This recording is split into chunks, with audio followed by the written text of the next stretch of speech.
بسم اللہ الرحمن الرحیم۔ تمام ناظرین کو علمدار ٹی وی آفیشیل پہ خوش آمدید۔ ناظرین، صحابی رسول صلی اللہ علیہ وآلہ وسلم حضرت خالد بن ولید رضی اللہ تعالیٰ عنہ کے حالات زندگی سے متعلق یہ دوسری ویڈیو ہے۔ آپ عثمان بن طلحہ کے ساتھ اسلام قبول کرنے کے لیے مدینہ کی طرف روانہ ہوئے۔ راستے میں ہدا کے مقام پر عمرو بن عاص رضی اللہ تعالیٰ عنہ سے ملاقات ہوئی۔ انہوں نے آپ سے پوچھا کہ خالد کہاں کا ارادہ ہے؟ آپ نے کہا کہ اب صاف واضح ہو چکا ہے کہ محمد صلی اللہ علیہ وآلہ وسلم اللہ کے سچے نبی ہیں۔ آخر ہم کب تک ضد کرتے رہیں گے؟ میں تو مسلمان ہونے کے لیے مدینہ جا رہا ہوں۔ یہ بات سن کے عمرو بن عاص رضی اللہ تعالیٰ عنہ نے کہا، میں بھی اسی ارادہ سے جا رہا ہوں۔ چنانچہ آپ تینوں اکٹھے مل کر مدینہ کی طرف روانہ ہوئے۔ جب رسول اللہ صلی اللہ علیہ وآلہ وسلم کو آپ لوگوں کے آنے کی اطلاع ہوئی تو آپ بہت خوش ہوئے اور صحابہ کو مخاطب کر کے فرمایا کہ مکہ نے اپنے جگر کے ٹکڑوں کو تمہاری طرف پھینک دیا ہے۔ آپ تینوں حضور اکرم صلی اللہ علیہ وآلہ وسلم کی خدمت میں حاضر ہوئے اور سلام عرض کی۔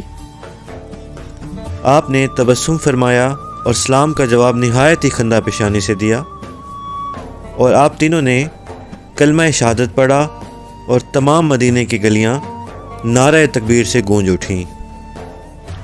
حضور اکرم صلی اللہ علیہ وآلہ وسلم نے فرمایا، اللہ کا شکر ہے جس نے تمہیں ہدایت بخشی۔ پھر آپ نے فرمایا، مجھے تمہاری ذہانت اور عقل مندی سے توقع تھی کہ تم ضرور نیکی کی طرف رجوع کرو گے۔ جس پر خالد بن ولید رضی اللہ تعالیٰ عنہ نے عرض کی، یا رسول اللہ صلی اللہ علیہ وآلہ وسلم، میں نے کئی مارکوں میں مسلمانوں کو نقصان پہنچایا اور حضور صلی اللہ علیہ وآلہ وسلم کے مقابلے میں بھی آیا، اور اس کی میں معافی چاہتا ہوں۔ آپ صلی اللہ علیہ وآلہ وسلم نے ان کی مغفرت کی دعا فرمائی۔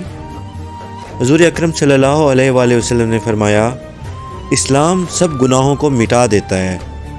جو شخص صدق دل سے ایمان لے آتا ہے وہ گناہوں سے اس طرح پاک ہو جاتا ہے جس طرح ماں کے پیٹ سے پیدا ہوا بچہ۔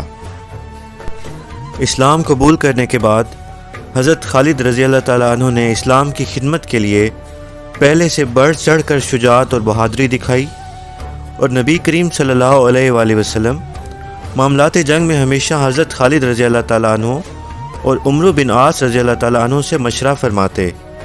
ان کے پہلے کارنامے تو محض قومی جوش اور نام کی خاطر تھے، مگر اب وہ رسول پاک صلی اللہ علیہ وآلہ وسلم کے عشق اور اسلام کی محبت کی وجہ سے ایک نئے جذبے اور جوش سے سرچار تھے۔ سب سے پہلا موقع انہیں موتا کی لڑائی میں نصیب ہوا، جس میں انہوں نے بارگاہ رسالت سے سیف اللہ یعنی اللہ کی تلوار کا خطاب حاصل کیا۔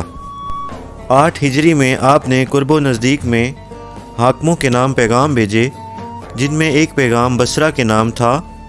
اس خط میں حاکم بصرہ کو اسلام کی دعوت دی گئی۔